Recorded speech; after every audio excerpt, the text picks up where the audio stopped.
You're listening to XVGM Radio.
Welcome to XVGM Radio, where the bits keep coming. I'm Mike. And I'm Justin. And this is episode 31, Kart Racers. Kart Racers. These are things that I think we all sort of grew up with. Yeah. Super Mario Kart and all that other, what is it, Crash Team Racing? Yeah. There were a ton of them, apparently. Yeah. As we will talk about later. Yeah, there are lots of kart racing games. And yeah, we could do a whole episode on Mario Kart Racing, but... Literally. We literally could. We literally could. But we did just do that Mario RPG episode for the whole series. And we wanted to focus on kart racers in a much wider perspective. So today, we're going to be listening to music from various different kart racers.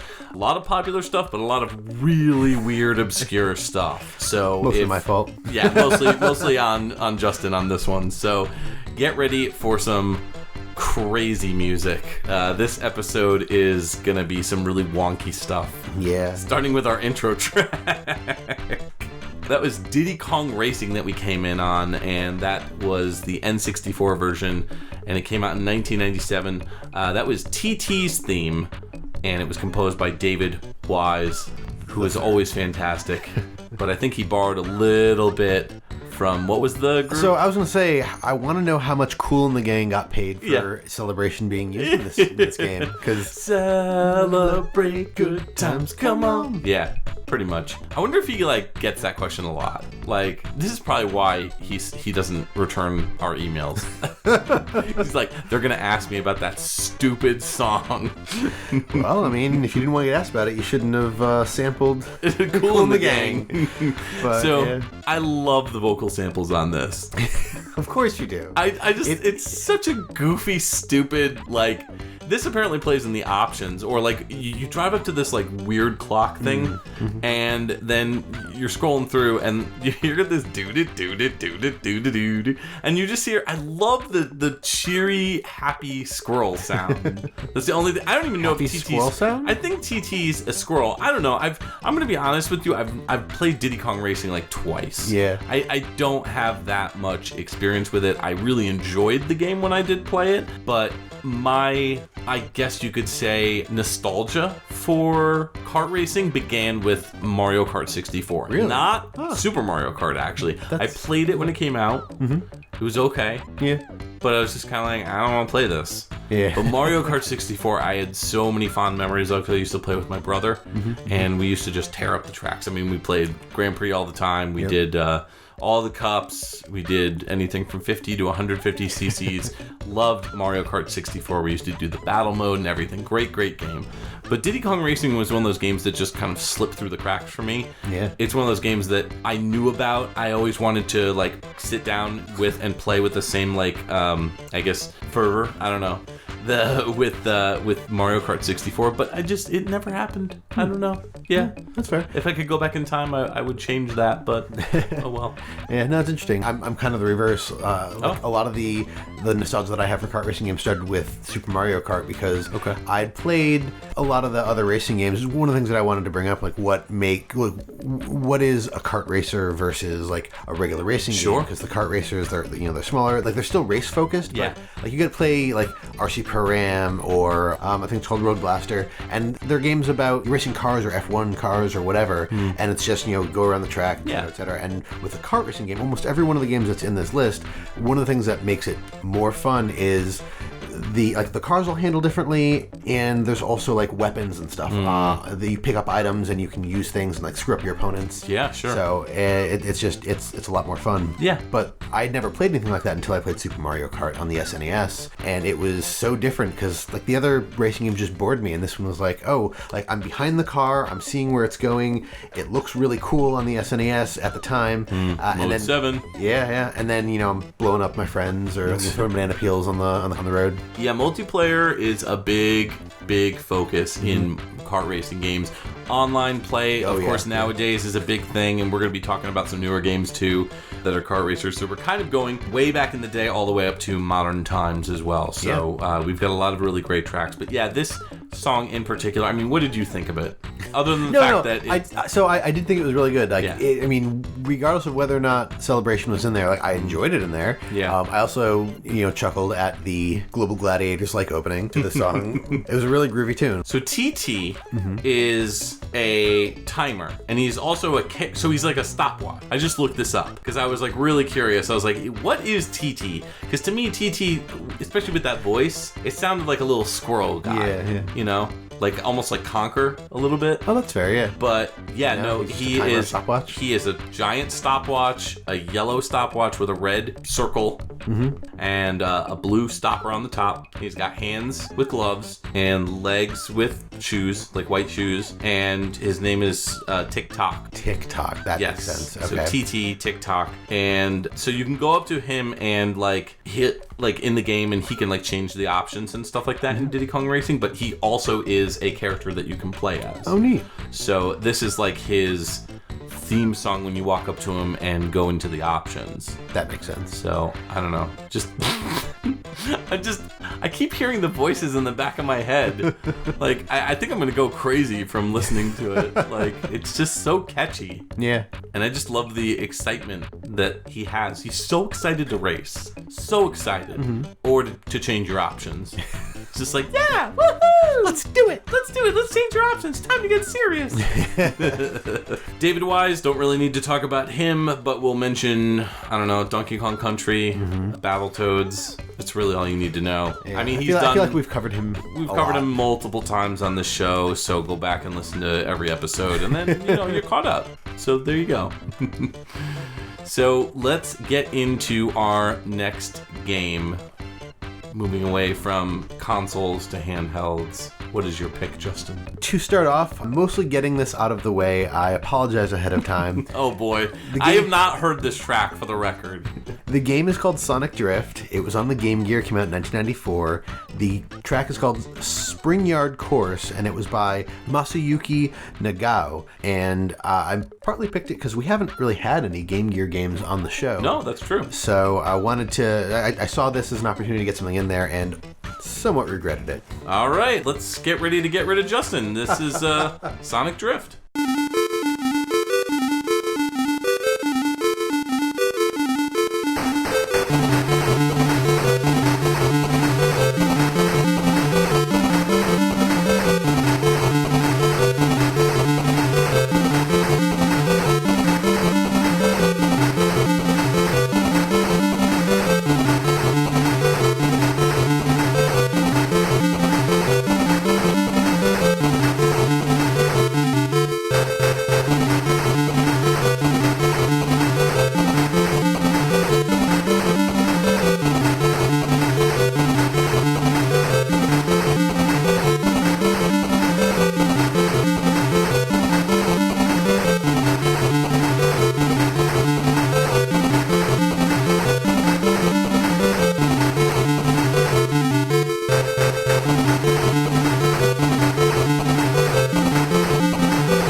anybody still there? What in the name of Daisy's dirt bike did you just make me listen to? Oh, good, you're still listening. That was Sonic Drift on the Game Gear in 1994. The track was Spring Yard Course, and the composer was Masayuki Nagao. And What's again, wrong with I you? am so sorry. What's wrong with you? So a couple of things about this. Like I said before we went into the break, I wanted to get something from the Game Gear on the show because I know I knock the Genesis a lot, and I don't talk about the Game Gear, but most people probably assume that I have a similar feeling towards it. And I don't, because I don't know a whole lot of Game Gear music. Okay. It's something that I'm going to try to rectify because I know there's got to be some good stuff out there. Sure. Unfortunately, I don't think this is it, but... This is not good. No, but one thing I will say for this track, if you listen to the pieces in each of the instruments individually, or the parts where it doesn't have so much going on, it doesn't sound terrible. It actually sounds pretty good. The problem that I feel is that they tried to do too much. Like, you add the drums and the melody and the rhythm and everything in there, and it's just, I feel like this poor little sound processor can't handle it. How dare they try to make a song? No, it's not even that, because like the parts where some of the other pieces cut out, it still sounds like a good song. I think the drums are the worst part of it. Oh, absolutely. I feel like if you took them away, it would sound a little bit better. But even then, just when there's less going on in the song, it sounds better. And that's not to say that it's all bad because of that, but I'm sorry. I almost feel like the drum, like how you are apologizing multiple times. The drums just sound off to me in terms of the timing. Yeah, they feel a little bit off, but my biggest problem with them is just the sound that they add to this just doesn't Yeah, no, the melody is not bad, but then those drums are just too busy. Yes. Too busy and off time, and they completely ruin the track. Yep. And it's a shame because the melody's not bad. It's a really enjoyable melody. Exactly. That's a shame. Yeah. I don't know. All right, so this is just me saying that I'm going to start trying to find some good Game Gear stuff to throw in here. Right. And you decided that by picking a really terrible Game Gear track. You're like, yep.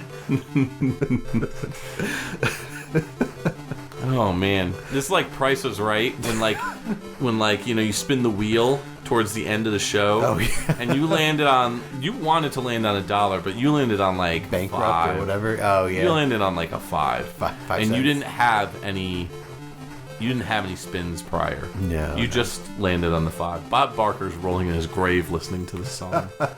Anyways, tell me about this game and stuff. So there's not a whole lot to say about it. It's sort of a regular kart racing game. They tried to follow up, I feel, with what Super Mario Kart was doing because it's a behind the kart view. Obviously, this system is not quite as powerful as the SNES, so you don't get as good graphics or as good gameplay out of it. It's not terrible for what it looks like. I mean, it's Master System. Yeah, essentially that is what the Game Gear basically is. Portable master system for the most part. I think the way that they got around having look sort of as good as it does is there's only 4 playable characters. It's just Sonic, Tails, Amy, and Eggman. Oh wow, no Knuckles. Oh, this was prior to Knuckles. Yeah, actually, I was going to say this is before Knuckles was in the series. Well, no, I think Knuckles was in 94 was Sonic and... Oh, you're right. Sonic and Knuckles was 94. Yeah. No, it looks like this came out right after, so they had to at least know about him. I'm not sure how close this was. Maybe they just didn't think that he'd be a big character, That's probably... That they just didn't want to go with 5 because it was an odd number. Who knows? Yeah. But there's a handful of tracks, and everybody, instead of having power-ups that you pick up on the track, everybody has their own ability. Like Sonic obviously has speed, so he gets a speed boost. Eggman can throw bombs and so on and so forth. And there are rings on the tracks. You pick up the rings, and they sort of power you up, and then eventually you can use your ability to try to mess up the other players. Oh, okay. It's very, very simplistic. The tracks are not that big. Yeah. One of the ones that I was watching, it was not just a regular loop, but it was like an oblong or like a trapezoidal loop. Huh. And they're not super long, again, because you're on this small system. Okay. But the composer on this, Masayuki Nagao, has done a number of the Sonic stuff. It looks like he was actually on Sonic Team, but they started in 1991 doing sound in a game called Toki. and also a game called Battle Golfer Yui, which sounds exciting. They did sound management on the 1993 release of Jurassic Park on the Genesis. Everything that they've done here looks to be on the Genesis. Sonic the Hedgehog 3, Sonic and Knuckles, Sonic the Hedgehog 2, Sonic the Hedgehog Chaos. Deep Duck Trouble, starring Donald Duck in 1993. Both Sonic Drift games, 94 and 95. And the last one they have here is Space Invaders Evolution in 2005, 10 years after their last thing in 95. And that was on the PSP. That was Taito, so he jumped over to Taito. Yep. Taito, okay. Yep. And he also did game design on that one too, so... Yep. Yeah, I was just going to say, that's he has a non-audio credit to game design. Okay, then. Cool. So I guess we'll move into my first pick of the episode. This is Crash Team Racing Nitro Refueled. This came out 2 weeks ago. Very recently. Or very recently, like 2, 3, a month ago. I don't know. Whenever this episode comes out. This came out on the PlayStation 4, the Nintendo Switch, and the Xbox One in 2019. And the track is Insanity Beach. And it's a arranged version of the original from Crash Team Racing, which came out in the 90s, and that was by Mark Mothersbaugh from Mutato Musica and Josh Mansell. They did the original, and we'll talk a little bit about them after we come back from the break. The rest of the compositions were composed by Ashif Hakik and Nicholas Tremblay.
Welcome back to our kart racing episode. This track that you just heard was from Crash Team Racing Nitro Refueled. Came out on the PlayStation 4, the Nintendo Switch, and the Xbox One in 2019, about a month ago from the time of recording this. That track was Insanity Beach Map. It's actually the map theme. And that was by originally Mark Mothersbaugh from Mutato Musica and Josh Mansell, who did the original soundtrack. The current soundtrack on the new version of this game is by Ashif Hakik and Nicholas Tremblay. First, the track. Yeah. What did you think of it? Super funky. I really love that bass that it opens up with. It falls right into a bass groove.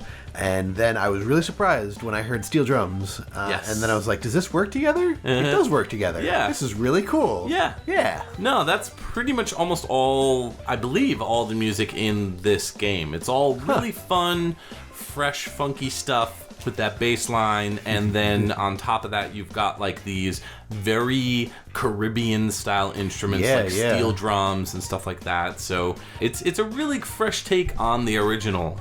This song I believe it was in the original version of the soundtrack, and what's really cool is that I guess they worked with Mark Mothersbaugh and Josh Mansell on trying to like kind of recapture that era of the original music. Wow. Mark Mothersbaugh is more famous for doing stuff like Rugrats. So we talked about Mark Mothersbaugh on the Boss Battle episode a few episodes ago. It kind of like briefly mentioned just due to the very Rugrats sounding song for that Huge Frogger song. Yeah. And so he has actually done a ton of video game music, and he's credited under his group Mutato Musica. And so he's done everything from The Sims 2 to the Jak series, like Jak and Dexter. He did the first 3 games for Jak and Dexter. Jak and Daxter. Is Daxter? Yeah, Dexter? Daxter. I'm confusing Dexter with like Dexter's Laboratory. Yeah. Dexter's That Lab. would be a very different video game. Jak, we need to get the Samurai Jack and Dexter from Dexter's Lab. That'd be awesome. I would play that. That would be great. Heck yeah. So he did all the soundtracks for the earlier Crash Bandicoot games. Also is credited for music composition on the Rugrats games, stuff like the adventure games, Search for Reptar, Rugrats, Scavenger Hunt, all that type of stuff. His very first credit is Sewer Shark, where he was credited for tunnel music. Not confused with Street Shark. No. And his latest game is this game, but before that, he worked on the soundtrack for Crash Bandicoot Insane Trilogy, again, as the original composer. So, pretty cool stuff. He's a pretty good composer. I dig him quite a bit. And Josh Mansell, he has mostly worked with Naughty Dog and on Crash-related items. Stuff like Crash Bandicoot 1, 2, and 3. Again, the soundtrack's done by him. Jak and Dexter. Jak and Daxter. I swear I'll get that right. And the PlayStation All-Stars Battle Royale, which is basically PlayStation's version of Smash Brothers. Oh, yes. And he also worked on the Crash Bandicoot Insane Trilogy as well. So the new guys who worked on this kind of like updated and created new tracks as well for the soundtrack for this game. Ashif Hakik started off audio-wise on Toomba 2, The Evil Swine Return in 1999. Followed it up with Fan Division, the PS2 game, in 2000. And then worked on the Sly Cooper series with Sly Cooper and the Thievius Raccoonus in 2002. Godai Elemental Force in 2002. And then he worked on Crash Nitro Kart, which was one of the sequels to Crash Kart Racing. And then Inspector Parker in Betrapped in 2004, and a series of unfortunate events in 2005. He did the music score for that. So that's him. Final composer Nicholas Tremblay, who is also credited for this one.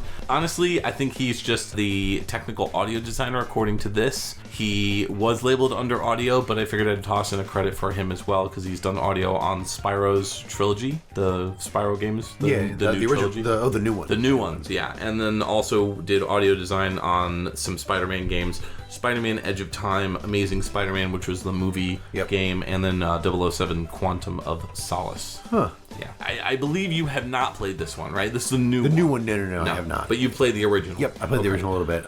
So this is the original, but like crazy expanded. Like tons and tons of tracks. It's not just a remaster. No, they really sunk some time and effort into this one. I picked it up at launch, and I'm enjoying it so far. I honestly have not had much time for it because this summer is insane for games. Yeah, it's insane for games, and we are both also stupid busy. Doing adult stuff plus, not like adult stuff, but... no peanut butter and handcuffs this time around. No.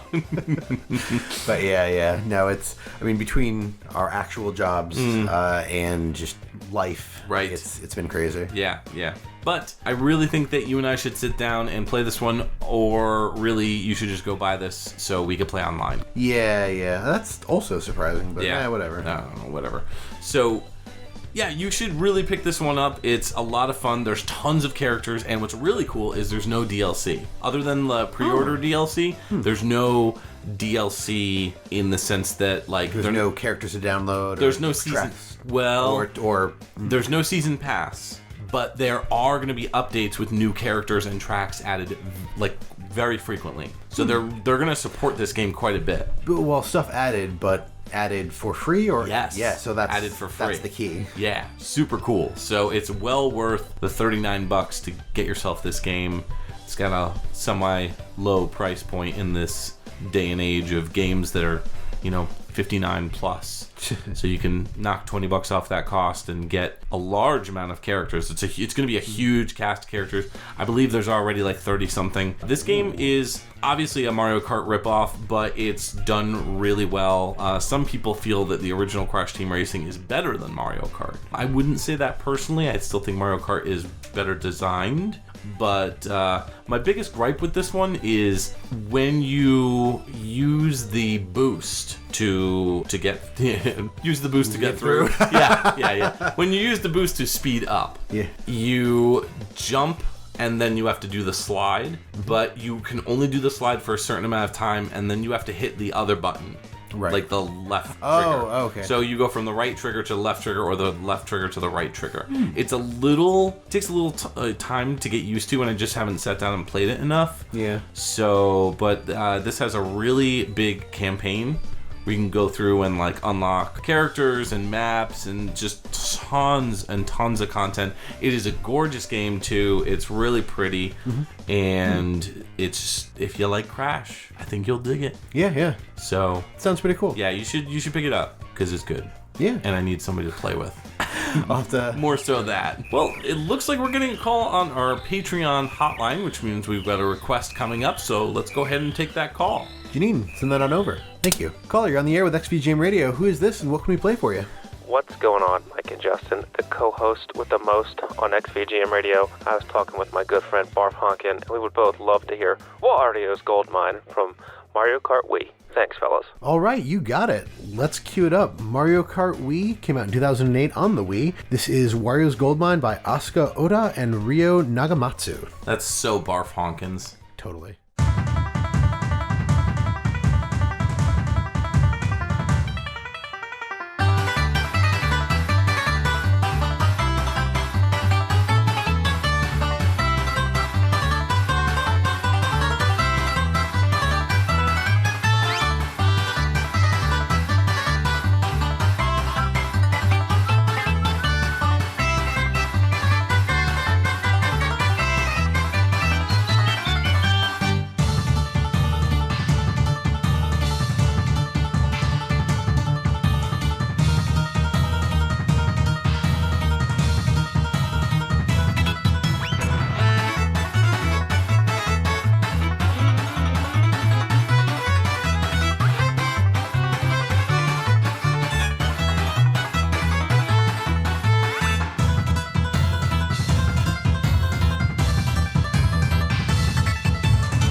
Welcome back. That was our Patreon pick from Scott McElhone, Mario Kart Wii, which came out on the Wii in 2008.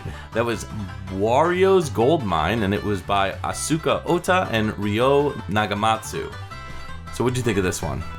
At first, it kind of gave me like Deliverance / Dueling Banjos vibes. I mean, there wasn't another banjo to duel with. Right. That banjo was very much soloing. Like, Yeah. And then that harmonica comes in, and it very much felt like kind of like a redneck rock track. I picture Wario on a minecart that's filled with gold, like the cover from Wario's World, which is probably what they were going for. But it's just careening out of control, and he's just like, wow, like in the background. I could see that too. I mean, Wario's Goldmine, et cetera, et cetera. Yeah. The other thing that somewhat occurred to me, so at first I was like, oh, this doesn't really sound like a Wario track to me, because I expect a Wario track to sound like somewhat sinister and whatnot. But then as the more I got into it, the more I was like, no, this works, because you've got like all the WarioWare. Like Wario is less of a sinister character these days. Like Turned a new leaf. Yeah, I don't know about that. He's still all about trying to steal everybody's stuff, right. But he is less sinister than he was when they first introduced him as, Mario's evil twin or whatever. Yeah, he's more of an, I don't know, I wouldn't say an anti-hero. Yeah, no. He's just maybe an anti-villain. He accidentally saves people. There you go. Well, he's super selfish, and he's always been out for himself, and that's never changed. So, but I really love two parts of this. One, I absolutely love that banjo. It's just awesome. Yep. But I also love the slide whistle. That woo, like the very cartoony sound effects that kind of pop in. There. Agreed. That really spiced up the track, and it made it a lot of fun. But I was also going to say, this reminds me of Weird Al. Oh, yeah, Like, especially with that slide whistle and the sound effects and everything. Like, it sounds like when Weird Al does, like, polka covers of, like, real songs. Yep. The only thing you're missing is the accordion. Yeah. And the, like, very, like, nasally Weird Al voice. Oh, yeah. Wario's on a minecart. Like, something like that. I don't know. Sliding around, being Wario. I don't know. I got nothing. Nah, I got you. It sounded more pop punk than... Anyways, Mario Kart Wii, what's your experience with this game? This is another one that I had on the Wii. Same here. I can't remember if this was another launch title. I don't think it was a launch title. No, I think came out a little while after. It came out, I think, a year-ish after the system. Yeah. It was fun. I mean... It's my wife's favorite. Really? Yeah, she loves playing with the wheel. Yeah. Yeah. Funny story. Like, you have to get her the wheel. Yeah. Or she won't play. That's funny because my wife is the exact opposite. She hates the wheel. Okay. Because the first time she ever played, she was playing this game with the wheel, and she was doing really good, and she was in first place, and she was really close to the finish line, and she decided to celebrate by raising her arm in the air and going, yeah! And of course that turned, and she just went off the track, and then she lost. Oh, that sucks. I've been there, though. I've done that. I've definitely done that before. Yeah. And then you're like, oh, wait! Like, you pull your arm back down. Yeah. No, this one was a lot of fun. I think this one was one of the more frustrating ones for me because they really ramped up that rubber banding effect. Yeah. So it didn't matter how far ahead you got. I mean, you had the blue shell, which messed things up anyway, but sure. It didn't matter how far ahead you got. The AI was always able to just catch up with you like nothing. Yeah. And it got really frustrating in the later, as the game went on, because, I mean, obviously it starts out kind of easier, and then as you go on, it gets harder, but the AI, I feel like, was just sort of overcompensating, and it wasn't as fun for me because it was just more frustrating, that's all. Yeah, I can see that. I also didn't really like this one as much as I liked the DS one. Same, yeah. But I liked the Wii U version better than the Wii version. I didn't spend as much time... 7? Or is that... No, 8, sorry. Yeah. I really liked 8. I thought 8 was a great game. It was fun. I mean, they also added a lot of interesting things in 8. Like the glider thing, I think that was underwater. Kind of took a page from Sonic. One game we're not talking about in this episode is the Sonic All-Stars Racing games. Right. Those series, and even like the Sonic Riders series. Yep. I feel like they took a page from Sonic and All-Stars Racing, where you have a vehicle that is racing on wheels and everything, and then it goes underwater and it transforms and everything, kind of. So yeah, and then there's like it can go upside down or on the walls where it has the thing where it transforms into like a magnet. Yeah, that was really cool. I really did enjoy that. Yeah. But yeah, Mario Kart Wii, I remember playing it online, and I remember having fun a couple times online with it, but... Only a couple. Here's the thing with Mario Kart. I really enjoy playing it with friends, but I don't play it on my own. Like, it's not a game I would play to unlock, like, stuff on my own. I find that to be a chore. Yeah, for most of them, I would agree. The DS one, Mario Kart DS, it was I think, one of the few Mario Karts that I enjoyed playing my own. Yeah. I want to say the SNES one, Super Mario Kart, was the first one. Yeah. That one was pretty fun to play on my own, but it was also, so new to me when it came out, though. Sure. That's just what I did. Kart racers, at least nowadays, are more focused on online. Oh yeah, the multiplayer. Yeah, which makes a lot more sense because I can't always get my friends in one room to play games anymore, unfortunately. But as I said earlier in the show, talking about Crash Team Racing, Nitro Refueled. I just picked that up, and it's like one of those things where I'm trying to find time to play it amongst the sea of other games. Yep. And it's like that always kind of takes a back seat because I'm like, well, I want to play this, but I want to play it with friends. Yep. And that's kind of how Mario Kart 8 was when that came out, and it's kind of the same with Mario Kart Wii. But I agree with you that Mario Kart DS was one of those games that you could play on your own because it was a handheld, and so you would sit down and play it, and you would be able to play online and everything. And the online was great on the DS game. Yeah, I really enjoyed that one. Yeah. Actually, really, Nintendo has done a great job with solid online when it comes to Mario Kart. Not so much Smash Brothers, but Mario Kart, I think they've always done a really good job. And I will say that I came up with this idea years ago, and they kind of started implementing it into 8. What's that? Where they introduce characters that are not part of the Mario universe. So like Sonic and... Well, I think they did Link. Oh, yeah. Not Sonic. Gotcha, they did Link. That was really cool. And I was like, they need to make a Smash Brothers kart racing game where it's Mario Kart, but it's a bunch of different characters from Smash Brothers. DK, yeah. Ice Climbers. Well, yeah. DK's got his own racing game, I know, but... That and he's in Mario Kart. Oh, yeah. You totally forgot. It's because you don't play as Donkey Kong. No, Yeah. I usually don't play as the heavier character. Right. But yeah, it'd be interesting to see the Link and Samus and the Fox. Fire Emblem characters. Yeah, and they would have Star spaceships and stuff. And that'd be really cool. It'd be a lot of fun. Yeah. It's a good pick, Scott. Good stuff. Yeah. So let's talk about the composers. So Asuka Ota has done a lot of Nintendo stuff mostly, starting off with Legend of Zelda 4 Swords Adventures in 2004, Yoshi's Touch and Go in 2005, which every time I hear that name, I'm like, that's gross. Then moved on to do stuff with Animal Crossing, Wild World in that same year, and New Super Mario Bros. They did the music for the 2006 entry in that. Legend of Zelda Twilight Princess in 2006, and then followed it up with arrangement in Super Smash Bros. Brawl. Did Mario Kart Wii in that same year in 2008, and then Wii Fit Plus and Legend of Zelda Spirit Tracks. And they have not really done anything since then. So, yeah. Well, Ryo Nagamatsu started out in 2006 with music in Wii Play, and went on to do Brain Age Academy Wii Degree in 2007, New Super Mario Bros. Wii in 2009. I really enjoyed that one. Yeah. Super Mario Galaxy 2 in 2010, Legend of Zelda Link Between Worlds in 2013, did arrangement for Super Smash Bros. On both the 3DS and the Wii U. Mario Kart 8 in 2014, did music composition for, and the last music composition is Mario Kart 8 Deluxe in 2017, which is likely just a holdover from Mario Kart 8. Right. An upgrade. Yeah, he did a really good job with Zelda Link Between Worlds, mixing the classic tracks with all new tracks, and really good use of pan flutes and stuff like that. Oh, yeah. Good stuff. Nice. All right, well, let's move into our next track. So next up, we got your pick. What do you got for us? So we're going to hear from a game that you may not have heard of. It's called Wacky Wheels. It came out on the DOS in 1994. The track is called Pumper, and it was composed by Mark Clem. Gross.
Welcome back. That was Pumper off of 1994's Wacky Wheels, which came out on DOS, as well as Windows, Mac OS, and Linux. And that was composed by Mark Clem. What did you think? I thought that this was a pretty good track. I mean, It was better than the last one I played. Yeah, that's true, definitely. At least the drums were in sync this time. I mean, it just sounded kind of generic, and I get the feeling from this game that it is. It's just I don't even know what genre this would be, like, of music. Really? Rock? Dance? No, I get a very strong 80s, like, electro synthwave vibe from this. Yeah, I guess I could see that. Yeah, that's like you could add like a goth guy in the background singing like oh, like that, or not literally like that, but like with that definitely not like that kind of inflection or tone of voice, and it would be like a few bands from the 80s. Lyrics would have to be something like something strange happened to me. Yeah. I'm in a car and I'm going wee. I don't know, something like that. Yeah, I could see that. Something like that. Yeah. Okay. But the only problem that I have with this track is the bell or the triangle, like the really high pitched ting sound. Yeah. If that was removed, I would like the song a whole lot better. But again, that doesn't take away from the track enough that I didn't like it. Yeah. I mean, it's also a little bit busy, but again, if you compare anything to the last track I played, it's like John Williams. So. Oof. Yowzers. So tell me about this game. I've never heard of this before. This game was developed by Beavisoft and published by Apogee Software. Oh, Apogee? So Apogee is also known as 3D Realms. Yeah, there's Duke Nukem developers. Exactly. Yeah. So one thing I will say is this game was apparently well enough liked that it got a sequel in 2016, released on Steam. It was called Wacky Wheels HD. Okay, then. Yeah. So there was enough to it. It's a cute little racing game. Again, it kind of goes off of that Super Mario Kart vibe where you're behind the cart, you're following it around. You're not doing like a top down, just watching them go around the track. It looks like Super Mario Kart. I mean, right down to the Mode 7 style graphics. I was just going to say the tracks themselves look like a lot of the tracks from Super Mario Kart. Yeah, they even they have little things on them that'll say jump, and if you go over them, your cart will jump, and you can skid around turns like you could. It basically, they replaced the Mario characters with random animals like an elephant or panda bear or a lion. Tiger, right. Yep. So as you're racing around in these tracks, you can collect things like hedgehogs or bombs and other different types of things that you can shoot at your opponents or use to distract them. Wait, you're using hedgehogs as weapons? Yeah, I mean, they're really... You play as large animals and you use the smaller animals as weapons. Bombs Clearly. are not weapons. Or not animals. Have you never seen a bob-omb in the wild? Yeah, they're animals. They're not animals. They're not even They're real. savage. But it's. I think hedgehogs are the only living thing that you was toss gonna at say. people. They like pop their tires. Okay. That's still cruel. Or they make the driver very, very sad with that they've killed another living being. Existential dread. Yes. But they're single player. There's multiplayer with split screen, stuff like that. You could also do. This is 1994, but you could play over a modem connection. You can connect to your friend and play like that, or direct serial link if you have two computers connected directly. But either way, it's very, very much like Super Mario Kart, including the battle mode. Okay. They even have a battle mode. Yeah. So and that's called Wacky Shootout. Yes, it is. Yeah. And this game, for anyone who remembers the games in the 90s on computers, this was a shareware game. So you could download the game for free, but you were expected to, pay for it and share it. Yeah. I haven't done shareware in so long, I've actually forgotten what it means. Yeah, right? Wow. But either way, I was mostly impressed with the fact that they made another one they started work in 2014 is when they announced it, and they released it in 2016. So you can get that on Steam. That's something. But this guy, this Mark Clem guy. Yes. He only has two things that he's done audio for. Wacky Wheels in 1994, he did the music, and Dark Horizons lore in 2004, he did additional sound effects. Okay, then. Not a whole lot to talk about there. Short and sweet. That's the way we like it. For sure. Yeah. Gross. And sweet. Anyway, what do you got? All right, I got a game that I have huge nostalgia for. I love this game, Chocobo Racing. This came out on the PlayStation 1 in 1999. This is Moguri Forest, and it's by Kenji Ito with original composition by Nobuo Uematsu.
Justin, did you know that's a great game called Chocobo Racing? Yeah.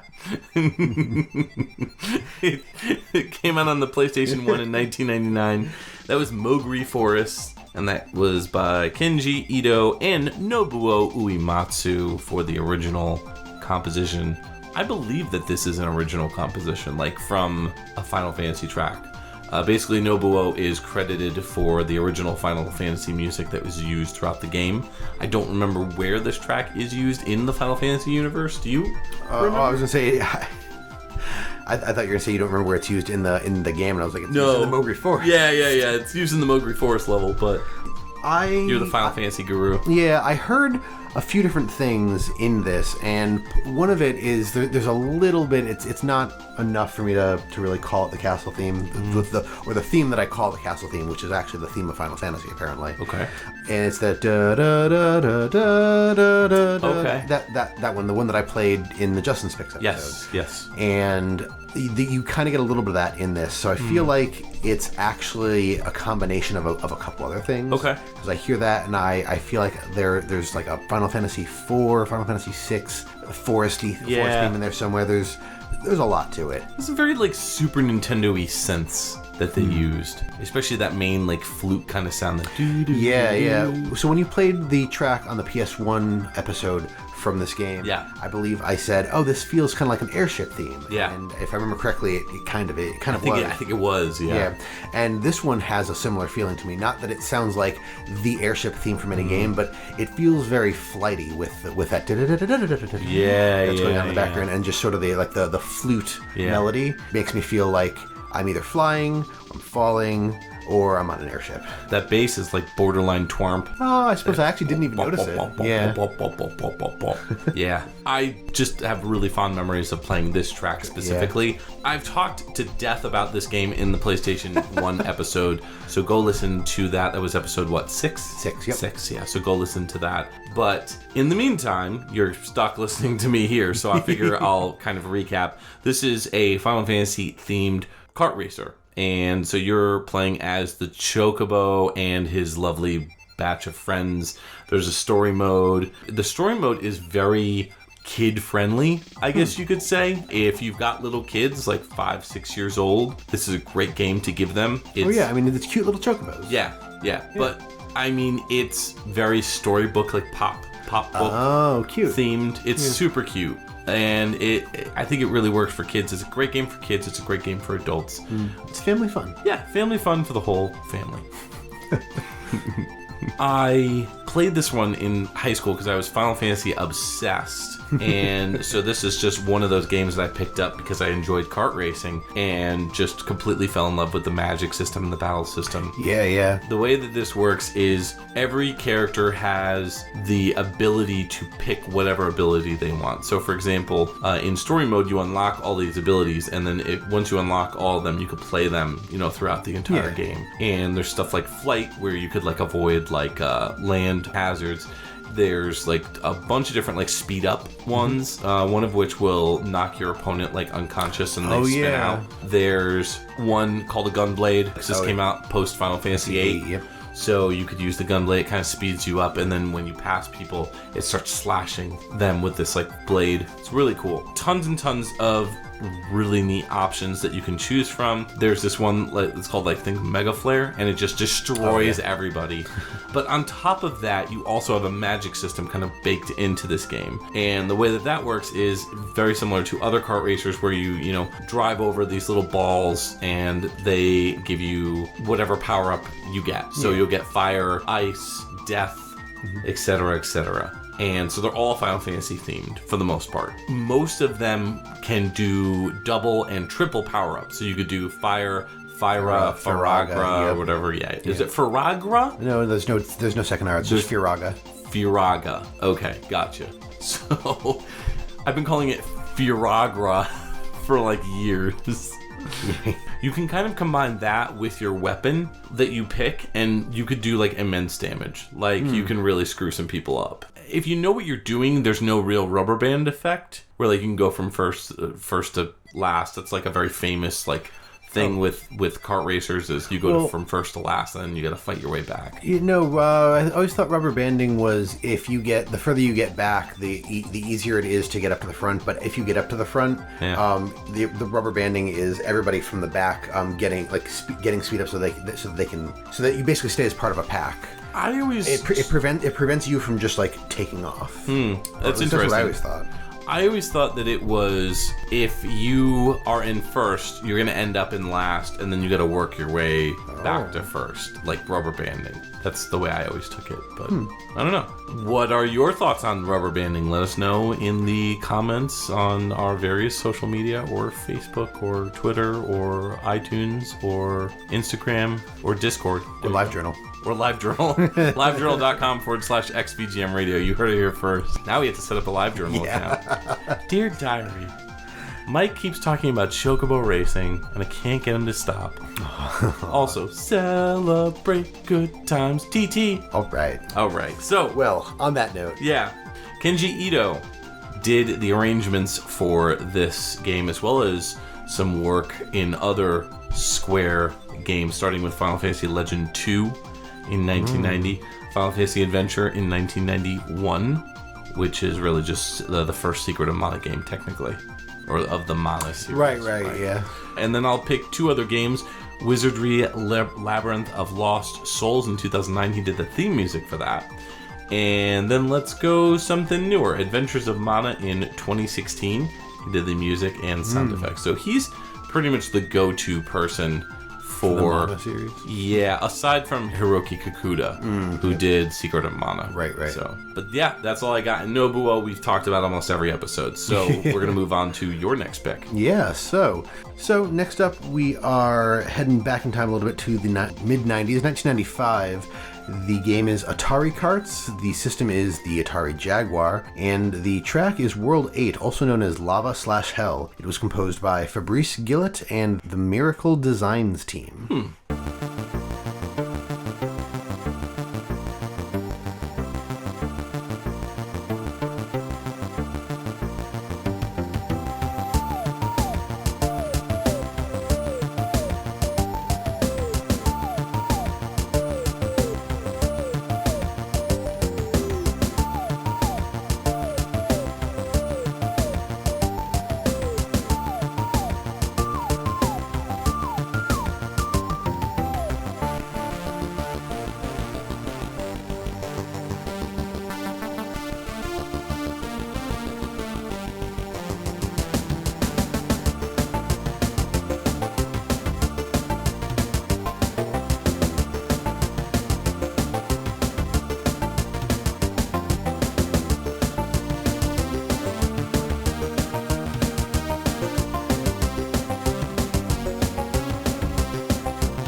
XVGM Radio.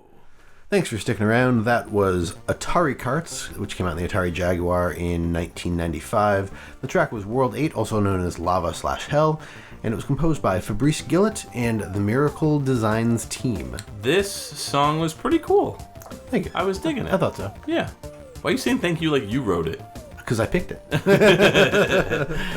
I really dig that bass groove. That's, that synth pop bass groove. That's exactly where I was going to go with this. Yeah, to me it sounds like a synthwave or an electro song that's trying to be not that it's trying to be chiptune. It is chiptune, but like a chiptune version of like an electro dance song.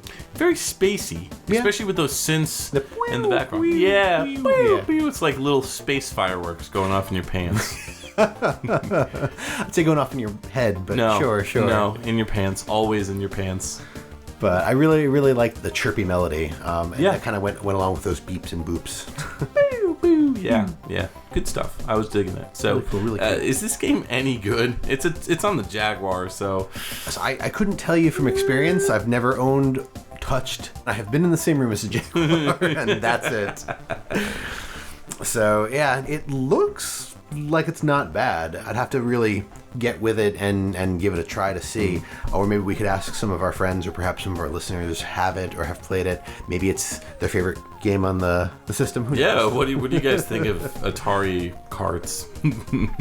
Tell me. You know what? I take all of that back. Game rankings, 52% overall. Computer and Video Games Magazine, 24 out of 100. Electronic Gaming Monthly, 10.5 out of 20. So I guess it wasn't all that great. It got mostly mixed reviews. Although the scenery changes, each race is an exercise in repetition. Pick up icons, don't hit anything. So I guess it's a really unforgiving kart racer. You know, visually, I'm looking at this game, and it's pretty neat. I mean, it's nowhere near as impressive as stuff like Mario Kart 64, and it came out like, 95? So it was like 2 years before it. So, this was like late Genesis, Super Nintendo era. And, it doesn't look bad. One thing I really like about the locations is that it is set up just like Super Mario Kart with the visuals. Yes, but the backgrounds are impressive to look at because they rotate as you rotate. So it's almost like there's parallax scrolling a little bit. You've got like the very, very back layer where there'll be like a castle, for example, with some trees and whatnot. And then in front of that, you'll have like some mountains that'll move when you move. So pretty neat. Visually speaking, it's pretty impressive to look at, if you keep with the mindset of back in the day. Yeah, well, the one thing that I will say about this is this was part of the 5th console generation, so the Jaguar is technically up there with the Sega Saturn, the PlayStation, the N64. Yeah, so when you factor that in, then no, it looks not good. Right, but it's also on the early end because this came out in North America in 1993. The N64 came out in North America in 1996. Right. So it's part of that generation, but it is very early on in that generation. So all things said, I think it looks like it should. Like you said, it almost fits between the SNES and the N64. Yeah, no, that's a pretty good explanation. It's a good stopgap. And the whole thing with Atari claiming that their system, the Jaguar had like 64 bits or whatever is incorrect. Yeah. It did not. They kind of like did some math twisting on those like processors. 42 or... Well, everything almost everything looked like a 16-bit game. So, almost everything. Yeah. It's kind of like an in-between 16-bit and 32-bit, I would say. Yeah, I think that's where I'd put it too. Yeah. Cool. So what about these composers? So, Fabrice has only one credit to their name, and that is this Atari Karts in 1995. Okay. The Miracle Designs team, I'm not able to find out who they are, like what people on that team actually worked on this game, but that team is responsible for a number of other racing games. Rascal Racers in 2003, Miracle Space Race in 2003, it looks like Atari Karts in 1995 was their first game, and then Merlin Racing in 2000. For the new one, that's an obscure system. You're right. Yeah. Everything else is for the PlayStation 1. The first ones that I read off, and then the last one was XS Airboat Racing in 2003. All right. Well, we'll move on to our next track, and this one's a little bit more less obscure. This is Donkey Kong Barrel Blast. This came out on the Wii in 2007. This track is Cosmic Highway, and it's by Takashi Kauga.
Welcome back to XVGM Radio. That was Donkey Kong Barrel Blast, which came out in 2007 on the Wii.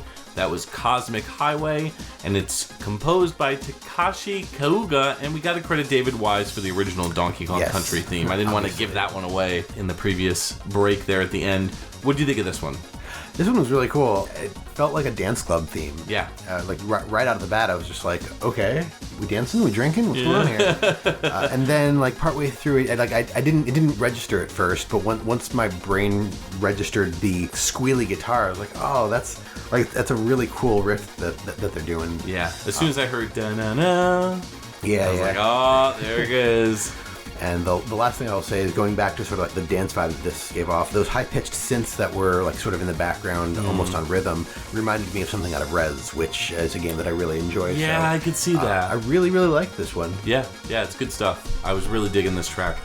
And it's a good use of an original theme by a previous game that's kind of made into something new by Takashi Kauga, so hats off to him. Just a little bit about him, because we already talked about David Wise previously.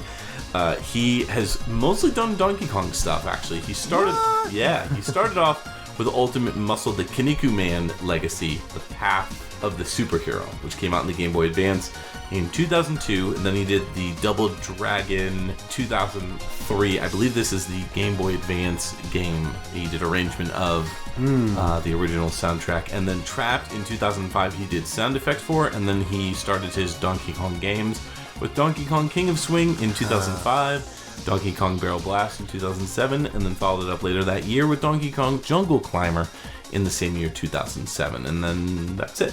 So limited work, but all good stuff. I really dig this track. It's a lot of fun, and I really like the synths, and this really reminds me of Rainbow Road.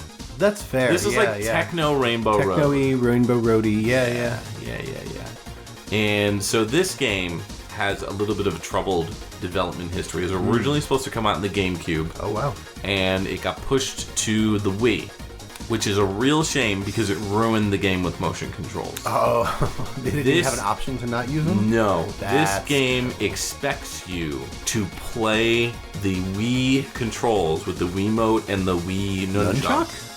Yep. It wasn't even one of the steering wheel games? Nope. No, it was not. You have to move back and forth with the controllers like you're banging bongos, and that is how you move.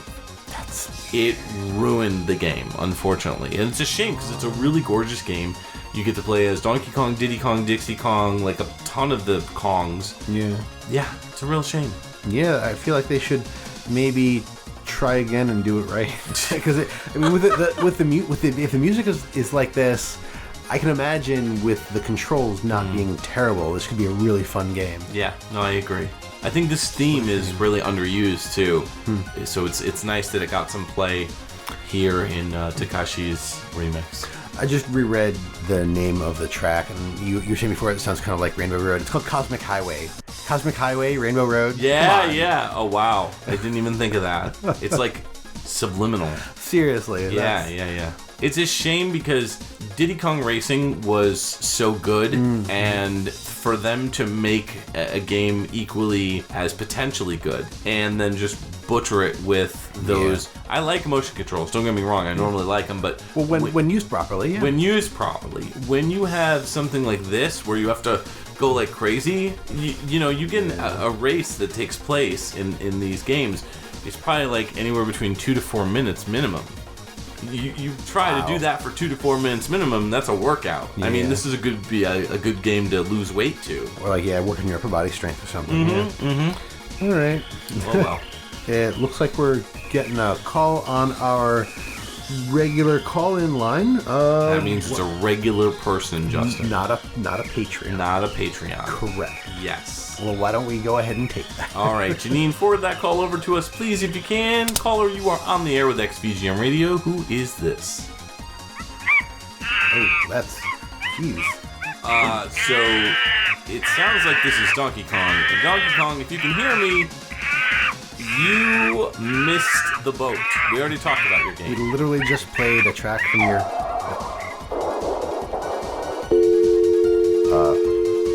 That didn't sound Okay. Janine, do you want to go ahead and call 911 for Donkey Kong? Because it sounds like he just burned out and smashed something. I think he hit a banana peel, and then he hit something else very hard. Well, the only reason why he would hit a banana peel is if he was actually in Mario Kart. That's fair, and I will say this. Don't talk on the phone and drive, especially if you're racing. But on that note, you're right. We should play a track from Mario Kart. And in fact, I think we'll play a track from my favorite Mario Kart DS. Ooh. So this came out on the Nintendo DS in 2005. This is Peach Gardens, and it was composed by Shinobu Tanaka.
Hi, I'm Bill Lyrium, and I'm the kart dealer for the people. I believe we're all created equal and everyone deserves a second chance regardless of their past credit history. Things are tough these days. I understand where you are and the challenges you are facing. It isn't easy going from first to last place in your everyday kart racer. Don't go it alone. I can help. In fact, helping people with credit issues get approved for the kart they want is what I do every day. It's what I specialize in. My For the People credit approval process virtually guarantees you can be approved for only the absolute best karts money can buy. We'll make sure your new kart racer can even take down the toughest of opponents, regardless of credit problems you've had in the past. The process is easy, painless, and starts right now. There's no embarrassment or harassment, and I won't sell your information to anyone. Fill out the form now on our website, www.bill-lyrium.com. That's L-E-A-R-YUM. It takes just 30 seconds, and you may soon be approved and crossing first place in the top-of-the-line go-kart you need and want. Never forget that I'm Bill Lyrium, the kart dealer for the people.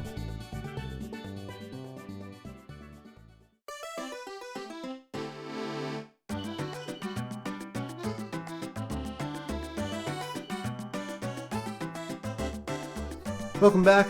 That was Peach Gardens from Mario Kart DS, which came out on the Nintendo DS in 2005, and the track was composed by Shinobu Tanaka. And I found that to be very relaxing. What a very pleasant track. Right? Very relaxing, very chill. Definitely a Mario Kart track. I mean, you could tell right off the bat. It's got that accordion. Yeah, I was just gonna say the accordion. Yep. Actually, to me, the accordion makes it sort of feel like a seaside track. Okay. When I hear accordions, more often than not, unless it's like Weird Al, accordions often remind me of like the docks or seaport or just like being by the ocean. I could see that. It's pretty funny how much I've played Mario Kart DS, and yet I still don't remember this track, which is weird. I find that very strange. But I used to play this game a lot when it came out. I remember playing. This is probably the one that I played the most. Oh, really? We were talking about this on a previous episode. Yeah. And I think we had talked about it, and I thought my favorite was actually Mario Kart 7 because I misremembered which one I was with. But Mario Kart DS is the one, and I remember because I used to play as Dry Bones.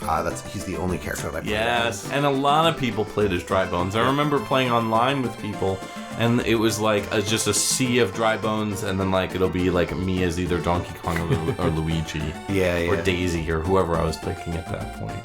One other thing about this track, I don't know if you noticed this, but it made me literally laugh out loud in the middle of the song when I noticed that there was a sound effect in the song that sounded like picking up coins. Like there was a row of coins and someone just went through like diddly-diddly-ding. Oh, no, I didn't even pick that up. Yeah, I didn't notice it the first time that I listened to it either, and then as I was just listening to it, I was like, oh, hey, that's funny. Almost like a bell or like an ice cream truck ring its bell. Yeah. But anyway, I don't know that we need to explain what Mario Kart is. It's the granddaddy of kart racers, period. For the most part. There were some kart racers in the 80s, but Mario Kart... Not character-based, really. That's fair. The mascot kart racers like Mario Kart and Crash Team Racing are sort of the ones that popularized the kart racing genre. So I really don't know what to say about it other than I will pick out specifically with Mario Kart DS. There were a few firsts with this game. So for one, the Nintendo Wi-Fi connection. This is the first Mario Kart game to go online and use the Nintendo Wi-Fi connection so you could race against other people online. There are also a few items that were added to this game that hadn't been in previous games, and those were the blooper, which sprays ink all on the carts in front of you. If you get hit by it, your screen gets covered in ink. And I hated that thing. Yeah. And then they also introduced the bullet bill, which temporarily transforms you into a bullet bill, and you just blow through the track, and if anybody is in the way, you knock them over. Yep.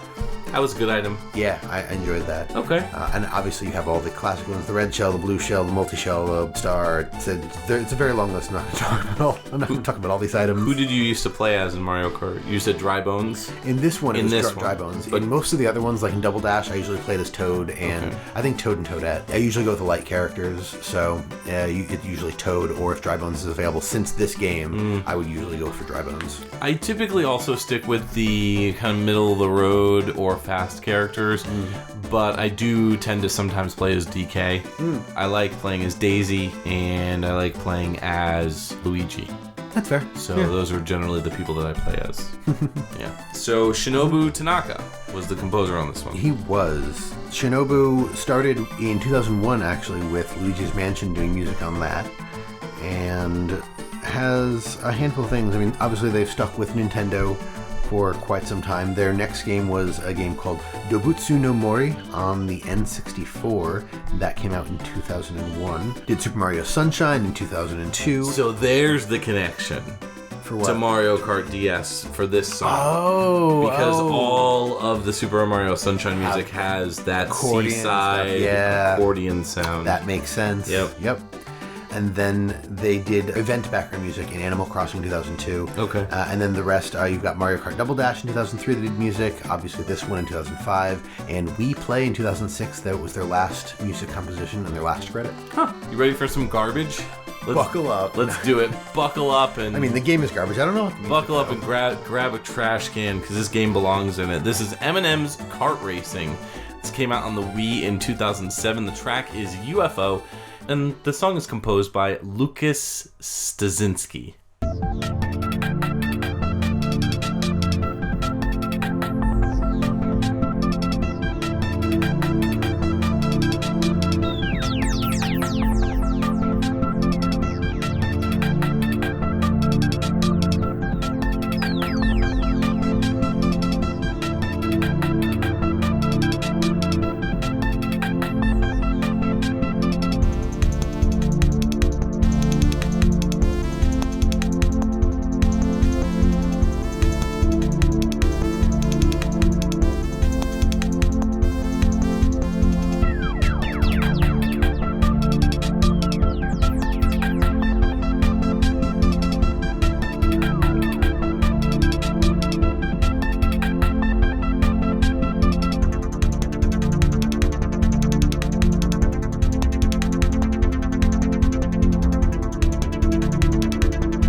welcome back to XVGM Radio. That was Eminem's Kart Racing, which came out on the Wii in 2007. The track was UFO, and it's by Lukas Stasinski. Yeah. What did you think of this one?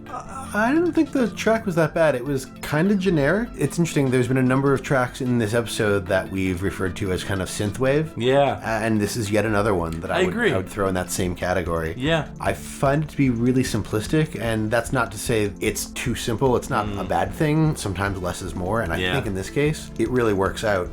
The one thing that I really did like, and I'm going to use the same terminology that you used before in a different track, the space sounds. Yeah, this track had a lot of that, but I really was digging the drums on this. Very, very sharp and strong sounding, but not like strong, like beefy, like, heavy metal or anything. Yeah. It was like they were clear. Like clacking and like crisp and just right on point. I mean, it had like a...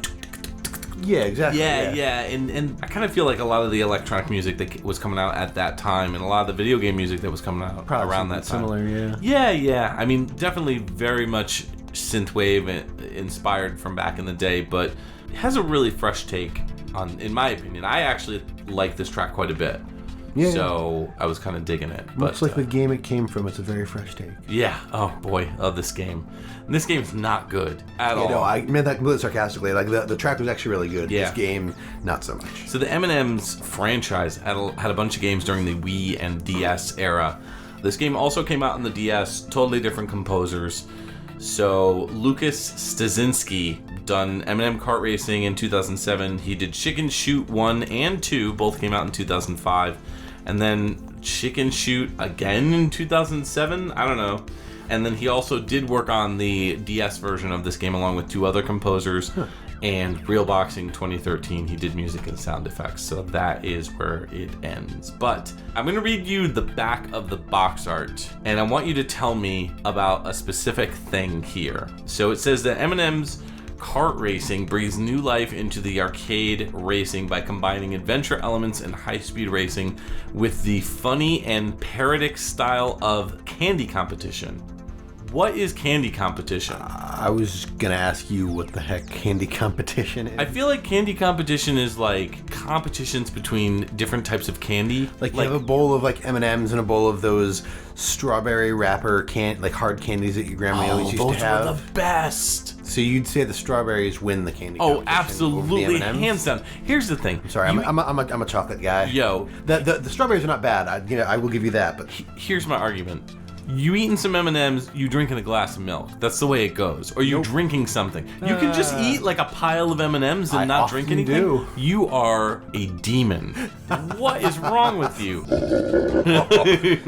I can't eat M&Ms and not have a glass of milk, but yeah, I would say it's like thug battles. Thug battles, like candy competition, thug battles like Saints Row. I mean, like you've got the red M&M who's just like, I'm the best, and then you've got the orange M&M who looks like he's gonna get hit by a bus at any point in time. Then you've got the green M&M. Yeah. Who they tried to make her sexy, but it just looks like her legs are broken because she doesn't have any hips. Yeah. So some of you may be hearing a little bit of deja vu. We're referring a lot of our jokes here, kind of paraphrasing College Humor's video. College Humor had this series called Bleep Bloop, and it was really cool. They would look at video games. It was kind of like a pre-Game Grumps kind of thing. They'd play the games. They'd play the games and then they'd talk about them. And they made this video where they talk about the M&M's trilogy of games, starting with M&M Kart Racing, and it is such a funny video. We'll have to post it in the Facebook post when this episode comes out, or because it's well worth watching. It's pretty funny. It's every time I watch it, I crack up because they're cracking up. Yeah. So my last choice of the evening is going to be a game called Mod Nation Racers. This came out in the PS3 and the PSP in 2010. The track is called Ain't No Stoppin' It, and it's composed by Jono Grant, Mark Barrell, and Peter Chapman.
Welcome back. That was Ain't No Stoppin' It from Mod Nation Racers. Came out in the PSP and PS3 in the year of 2010 and was composed by Jono Grant, Mark Barrow, and Peter Chapman.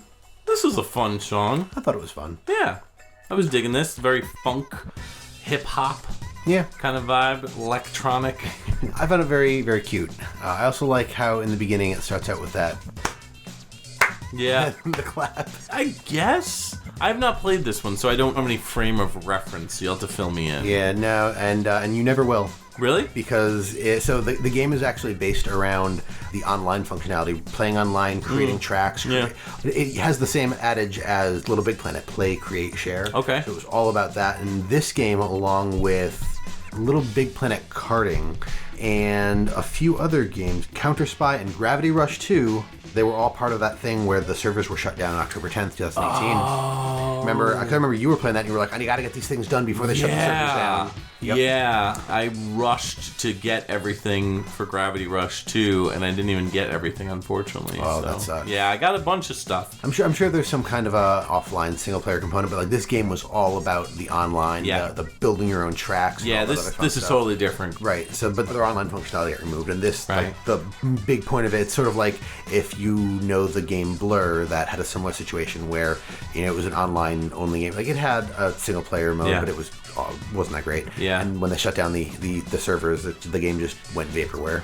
That's a really good point. I wonder what's going to happen. I mean, because we've kind of seen that happen with the original Xbox, where you can't play any of those online games online unless it's, I'm sure, something that we're going to need to all address in the near future. Pretty much almost every single game that you want to play also has some sort of online check. That's a scary thought, especially when you've paid for the stuff and you want to go back and play with the stuff that you paid for. Yeah. We'll have to see what happens. Absolutely. But this game does actually have a single player mode, but like I said, I feel like the push for this game was the online community for it. Yeah. But it looks like a pretty neat kart racer. It actually scored fairly well in reviews and whatnot. Overall in game rankings, it's got an 83.13, which is fairly high. Yeah. It looks pretty fun. So it's all 3D. It is sort of like the modern Mario Kart games. So you're not necessarily stuck directly behind the kart. You sort of have an overhead or three-quarter view.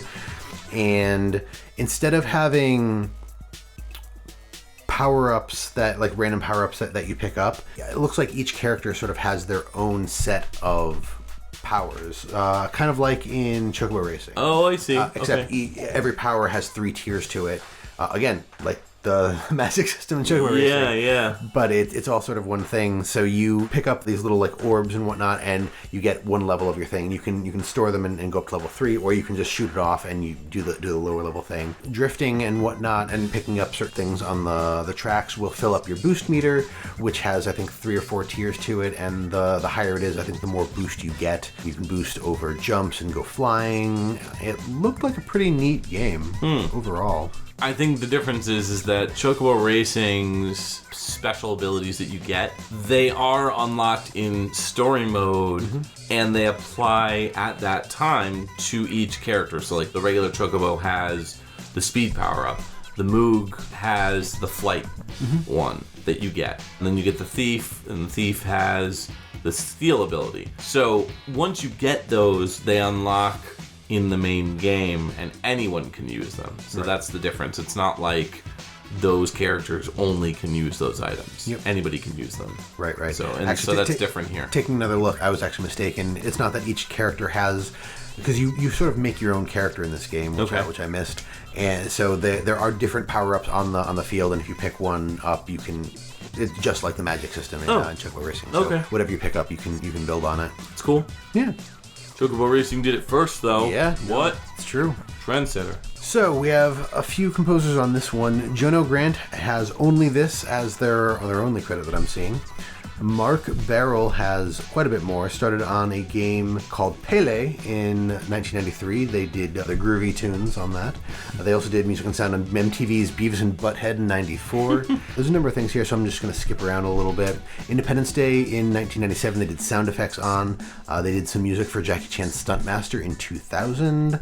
And they did music on Crash Team Racing in 2005. There you go. They did music composition on Crash of the Titans in 2007. And then their last composition was in this Mod Nation Racers in 2010. Very cool. Yeah. And finally, we have Peter Chapman. Started with Mod Nation Racers in 2010 and continued on in 2012 to do music in Tales from Space, Mutant Blobs Attack, Little Big Planet Karting in 2012, Russian Subway Dogs in 2018, and finally Guacamelee 2 in 2018. Oh, yeah. Good stuff. Those Guacamelee games are pretty good. Yeah, absolutely. So, we've come to the end of our episode, and we are going to close out with Konami Crazy Racers. This came out on the Game Boy Advance in 2001. This track is called the Metal Gear Solid level, also known as Cyborg Ninjas level, and it's by Satoru Tojima, who arranged it. The original version is composed by Kazuki Muraoka, Hiroyuki Togo, Takanori Ishiyama, and Lee Jung-myung.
Thanks for joining us on that final track of our kart racing episode. That was Konami Crazy Racers.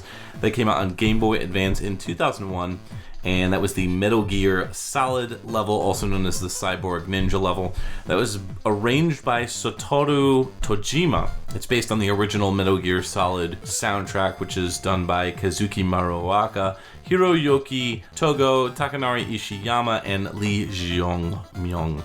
Regarding the original composers, most of them did Metal Gear Solid stuff for the most part. Kazuki Muraoka was a producer on a lot of Konami stuff, mostly Beatmania stuff, Snatcher. He's often credited for sound effects, sound drivers, and sound production. I don't know why he's labeled in the composer section, but he is. Hiroyuki Togo worked on Beatmania games almost exclusively, aside from sound effects in River City Ransom, music supervisor on Double Dragon 2, and of course Metal Gear Solid, the first game. So Takanori Ishiyama has only a couple of audio credits as well. Metal Gear Solid 1998 and Metal Gear Solid VR Missions in 1999. That one specifically they did sound effect design and adjustment. And then we have Lee Jung-myung, who just did sound composition in Metal Gear Solid in 1998. That's right. So Satoru Tojima arranged this one, as well as all the other music in the game, which is all based on original Konami themes. Stuff from games like Gradius, Parodius, Castlevania, pretty much any Konami franchise that you can think of, Goemon. So he has a lot of history with Konami, starting with Gambare Goemon, Mononoke Dochu Tobidase Nabe Bugyo, which came out for the Game Boy Color. I also did work on Castlevania Circle of the Moon. He did some pop and music games in the early 2000s. I did the demo sound effects for Metal Gear Solid 2, Sons of Liberty. Then followed up with a bunch of different Metal Gear stuff. Metal Gear Solid Twin Snakes, Snake Eater, Metal Gear Solid Portable Ops, and Guns of the Patriots. Castlevania Curse of Darkness, he was the sound editor on. And then it looks like he left to do Halo 4 and Halo 5 Guardians and Halo 5 Forge, which was 2012, 2015, and 2016 respectively. His final game is Zone of the Enders: The Second Runner, but this is the remastered version, which is labeled, I guess, Mars? Yeah, or the A is upside down. Mavars? Mavars? Just an upside down A. Yeah, he was credited for mixing on that one. Nice. Have you played this one? No. This is a great launch title. Though. I believe it's a launch title or close to being a launch title for the Game Boy Advance. It's a kart racer with all Konami characters. You can play as Dracula. You can play as the ninja, Cyborg Ninja. This is his track. Yeah. You could play as a bunch of different characters from all different Metal Gear games. Ganbare Goemon, lots of different stuff. So it's pretty cool. Vic Viper, I think you could play as too. So, wow. Yeah, I'm trying to remember who you could play as. There's like, I don't know. I don't remember all the characters, but it's a lot of fun. And it's a pretty standard Game Boy Advance themed car racer. This soundtrack mostly uses the regular Game Boy chip for all its music. The regular Game Boy chip. Yeah. Because every Game Boy Advance has like baked in with the console as far as the sound chip goes. It's got the Game Boy Advance sound chip, but then it also you can utilize the Game Boy hardware as well. Pretty cool, actually. Yeah, it's pretty neat. So that allows you the opportunity to kind of go at it at a more chiptune rate. Yeah. So that's exactly what they did here.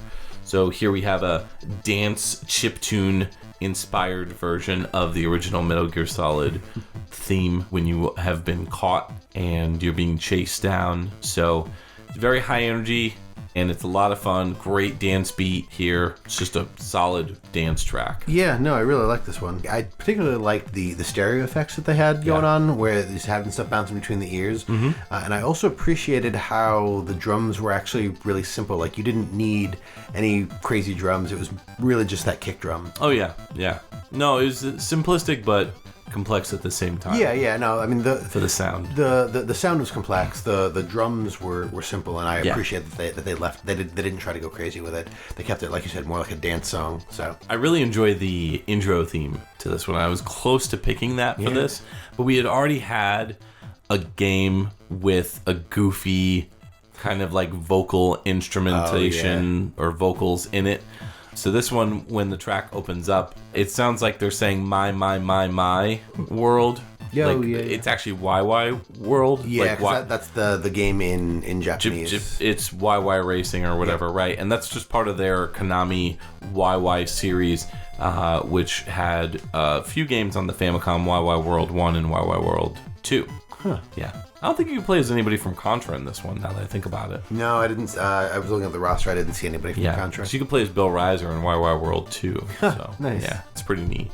You can, however, play as a Moai head from Gradius. Yes, that's what you could play as from Gradius. That's right. Yeah, the whole soundtrack is great, especially that intro track. It really gets you going, where with the constant like why, and then you've got like a hype man kind of in the background like louder. Yeah. It's really great. So it's one of those games where if you start playing it, you won't want to put it down. And it does support the Game Boy Advance link cable, so you can link up with friends and play too. That way? Yeah, it's a pretty fun game. It's definitely recommended. So if you're looking for a good kart racer on the Game Boy Advance, go for it. That is really cool. Yeah. So that brings us to the end of our episode. So we may as well do final thoughts and picks of the show. What were your favorites? Let us know in our various social media. Yeah. So, Justin, what's your pick? So, I am actually going to go with your Cosmic Highway Donkey Kong Barrel Blast track. Good choice. I really, really enjoyed that one. Yep. That was my second pick. Second pick? Yeah. Actually, no, third pick. My first pick is actually the intro. That Diddy Kong Racing TT's theme. Oh, that's fair. It's short, it's sweet. And I love those vocal samples. So they're just so full of energy. I love it. Goof stuff all the way. Second place, though, is actually Atari Karts. Your pick for Atari Karts. I was really digging that. Yeah. Yeah, that very like synthwave era. You know, I was really into a lot of that stuff in like early college. So it's cool to listen to a track like this, very Amiga oriented. Yeah. And I love that stuff. So yeah, I'm gonna go with Atari Karts. Yeah, I'm glad I did a little bit of digging and found that one because I really enjoyed a lot of the music from that game. Is pretty good. It's very not loud, not powerful. The sound waves are large. Okay. There's a lot going on. Okay. But cool. It's got a pretty good soundtrack. So, we'd like to take a moment to thank our Patreon patrons, without whom this show's continued improvement would be impossible. They are Alex Messenger, Scott McElhone, Cam Worma, Chris Murray, Kung Fu Carlito of the Heroes 3 podcast, Jordan and Anson Davis, Chris Myers, Peter Panda, Brad Austin, and the Autistic Gamer 89. If you would like to become a patron, you can sign up at patreon.com/XVGMradio. There you can see the different tiers as well. Just $1 gets you a thank you and access to our monthly live shows. You can visit our website, xvgmradio.com, where you can listen to all the episodes and learn more about your hosts, as well as any of our guests or composers that we've had on the show. If you'd like to reach out to us, you can always email us at xvgmradio@gmail.com. And if you'd like what you've heard, please consider giving us a rating on iTunes and a review. You can also join our Facebook group and chat with other VGM lovers at www.facebook.com/groups/XVGM Radio, where we talk about everything from current game news to sharing awesome VGM tracks, or just talking about the podcast itself. And you can find us on Twitter and Instagram. Our handle for both of those sites is @XVGM Radio. If you don't have any other social media or just want to try something unique, check us out on our Discord group chat. Links will be in the show notes. All right, Justin, what do we have coming up on episode 32? So 32, we have a special guest coming to sit with us and talk about music. We're going to be listening to some summer jams with KVGM Radio. Yes, KVGM, Brennan. He does a show that is very groove and funk oriented. He's got a great sense of music and loves picking really, really obscure stuff. I think you guys are really going to like it, and we're very excited to have him on the show. Yeah, it's going to be a lot of fun. It's a great way to close out the summer because it's going to come out probably about a month before summer ends.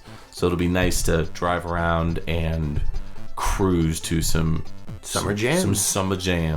Some summer jams. All right, so Summer pajamas. So this is Mike and Justin signing off for XVGM Radio.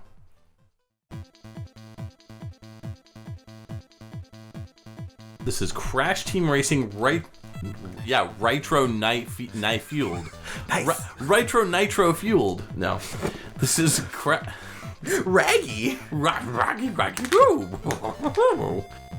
Almost like a bell or like an ice cream truck ringing its bell. Yeah. Yeah. Like a taco truck. Or like Taco Bell. Taco Bell. Oh, man. Right. Work that one in. Full circle, sir.